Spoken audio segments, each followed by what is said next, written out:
আমি তাকে ঘৃণা করি। যে ভাই এখনো নির্লজ্জ স্বাভাবিক হয়ে আছে, আমি তাকে ঘৃণা করি।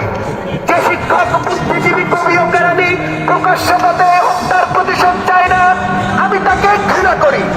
এই মৃত্যুর পদ্ধতি আমার দেশ না, এই জল্লাদের উল্লাস মঞ্চ আমার দেশ না, এই বিস্তীর্ণ শ্মশান আমার দেশ না, এই রক্তস্নাত কসাইখানা আমার দেশ না। করতে ভয় পাই, আমি তাকে ঘৃণা করি। যে ভাই এখনো নির্লজ্জ স্বাভাবিক হয়ে আছে, আমি তাকে ঘৃণা করি। যে শিক্ষক, বুদ্ধিজীবী, কবি ও জ্ঞানী প্রকাশ্য পথে হত্যার প্রতিশোধ